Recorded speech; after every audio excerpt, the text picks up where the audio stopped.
Delhi cantt के पुरानी नागल गांव में रहने वाली 9 साल की बच्ची की संदिग्ध परिस्थितियों में मौत का मामला सामने आया है। केवल इतना ही नहीं, बच्ची की मौत हो जाने के बाद उसके शव को भी बगैर किसी को सूचना दिए जला दिया गया है। ये मामला रविवार शाम का बताया जा रहा है और दावा किया जा रहा है कि बच्ची पानी भरने के लिए इस गांव के सामने स्थित शमशान घाट में गई थी और वहां पर उसकी मौत हो गई। वहाँ के पुजारी ने बगैर किसी को जानकारी दिए उसके शव को जला दिया, लेकिन जब ये बात गांव वालों को पता चली तो उन्होंने शमशान घाट पर जाकर उसके शव को जलती हुई परिस्थिति में बाहर निकाला और फिर मामले की जानकारी पुलिस को भी दी है। हमारे साथ गांव के कुछ लोग भी मौजूद हैं। ये आप बताइए कि कल कितने बजे की बात थी और क्या हुआ था? ये अराउंड हम लोगों को 9 बजे के आसपास फ़ोन आया था।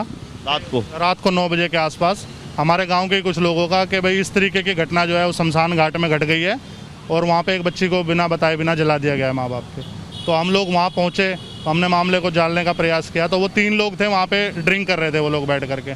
तो हमने पूछा तो पता चला, बोल रहे कि बच्ची को करंट लग गया था। तो मैंने कहा आपने कोई पुलिस कंप्लेंट वगैरह की? बोले नहीं कि माँ बाप से बात हो गई हमने। तो उन्होंने अचानक आनन फानन में उसको जला दिया। तो हम लोगों ने प्रयास किया, फिर उन लोगों ने भागने का प्रयास किया तो हम सब लोगों ने मिलकर उन्हें रोका, उन्हें पकड़ा, पुलिस को कॉल किया गया है। अध जली हालत में उसके ऊपर पानी डाल करके हमने उसे बुझाया है। कुछ अवशेष उस बच्ची के मिले हैं। हमें अंदेशा है कि उस बच्ची के साथ कुछ ना कुछ गलत हुआ है। अचानक इस तरह से उस बच्ची का मर जाना ये ठीक बात। और बच्ची के जो माता पिता हैं उनको क्या इसकी जानकारी दी गई थी? उनका कहना है कि जानकारी दी गई थी, बट माँ बाप का ये कहना है कि हमें कोई जानकारी इस चीज़ की नहीं थी। हम लोगों को बच्चों को ढूंढते ढूंढते कि 1 घंटे से बच्ची घर नहीं आई है हमारे पास, तब हम लोग वहाँ पहुँचे हैं तो वो बच्ची मृत थी। हाँ जी सर, जब हम गए थे उस लड़की की माता आई थी रोती हुई, तो उन्होंने बताया कि मेरी लड़की के साथ ऐसा ऐसा हुआ है। तो हमने जाके पूछा तो वो क्या करंट से मरी, जिसमें कि हमने वो तार पकड़े हैं उसमें कोई करंट नहीं था। और वहाँ जो रिपोर्ट वाले आए थे बिजली वाले, उन्होंने बताया कि इतने तार से कोई करंट से कोई नहीं मर सकता। बिजली वाले भी वहाँ थे? हाँ जी, उन्होंने भी बताया कि कोई नहीं मर सकता। और जब हम गए वहाँ पहुँचे, जब उस पर चिता जल चुकी थी, उस पर पानी डाल के उसके सब निकाला हमने बाहर। कितने बजे की बात है? ये बात है 9:30 पौने 10 बजे। हाँ, जब हम पहुँचे थे। और उस समय कौन कौन अंदर थे? उस टाइम मैं था, भाई थे, और ये भाई था, पंडित पुजारी थे 2, तो एक गांव का ही आदमी था और एक कोई बाहर का था।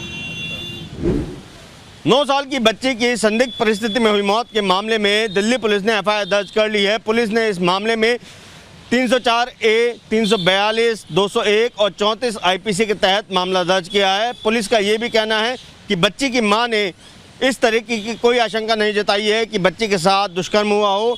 हालांकि ये जांच का विषय है कि बच्ची के साथ क्या हुआ था और किस परिस्थिति में उसकी मौत हुई है। बच्ची का ये जो अवशेष बचे हैं उनको पोस्टमार्टम के लिए भिजवा दिया गया है, साथ ही फॉरेंसिक सैंपल भी उठा लिए गए हैं। अब ये जांच का विषय है कि फॉरेंसिक जांच में क्या रिपोर्ट निकल कर आती है और वाकई में बच्ची के साथ किसी प्रकार का कोई यौनाचार हुआ था या वास्तव में उसकी करंट लगने से ही मौत हुई है। कैमरा पर्सन प्रवीण दीक्षित के साथ अभिषेक रावत, एबीपी न्यूज़ दिल्ली।